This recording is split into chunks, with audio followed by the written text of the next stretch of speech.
the transition is entirely possible. All these things that are now used in unsustainable or violent, dominating ways, if we just take these tools and the skill sets used to produce these tools and apply them differently, we are working our way, and we're well on the path towards abundance. Yeah, but it's not just those establishments, it's just as much the 99%. Because if you are supporting the 99% and taking part in this trench war, right, and then you might actually also be a supporter of the Zeitgeist movement and the Venus Project, who do you think is going to build things like the Venus Project is suggesting? It's not going to be the 99%. Well, it's going to be built in collaboration with the 1%. It's going to be built with people like the military, with people like the heavy industries. This is, you cannot. So if you are sitting there saying it's their fault and they're sitting on their side saying it's our fault, then nothing is going to happen. The mind chain needs to be on both sides. So we have a collaboration instead.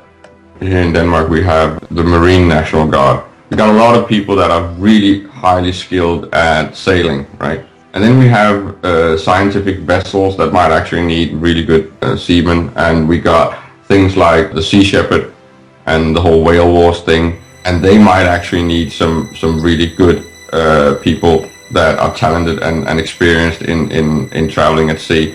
We need these skill sets that are now compartmentalized due to, call it fear or non-collaborative methods, right? Because these people are conditioned to think in one way and they do not see themselves as interested or part of, say, the Occupy movement or the global green movement, because that's something that they are estranged from. That there is not this feeling of inclusiveness.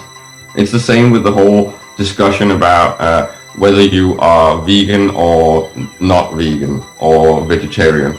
It's always just compartmentalizing. It's like, we are this, and if you do not agree, then you are outside. There was that thing about atheism 2.0.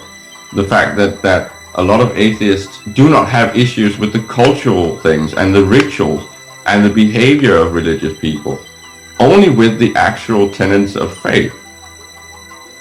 So are you supposed to acknowledge and admit that it's either or?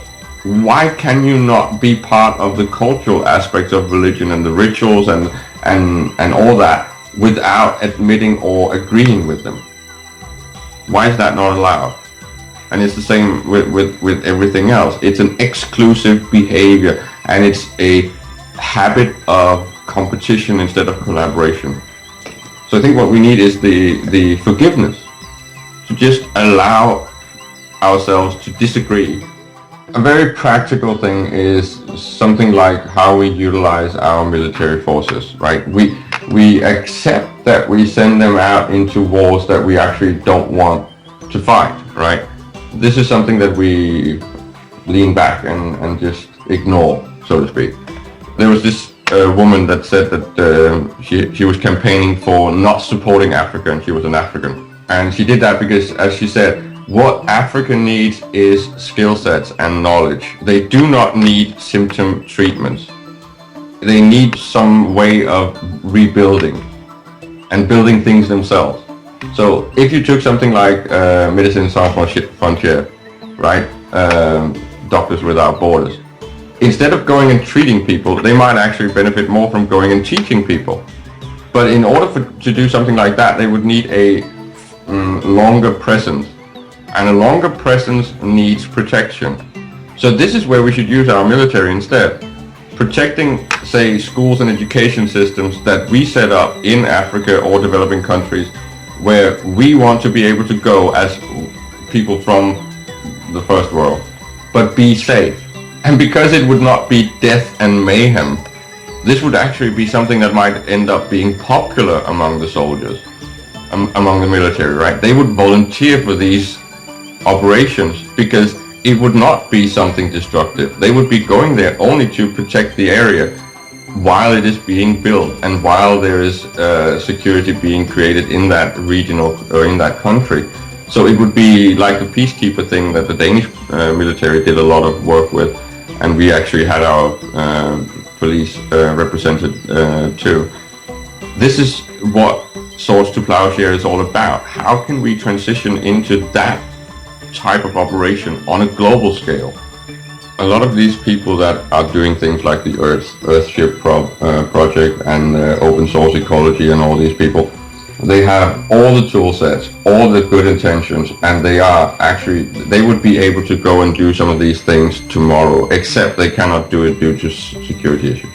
They need a UN mandate, a project kind of like named Swords to Plowshares, where their role is to go and protect natural resources and local cultural treasures and build communities, improve communities. Because the more wealth you bring to the third world, the more potential consumption you will get. So from a capitalist perspective, that's also a good thing.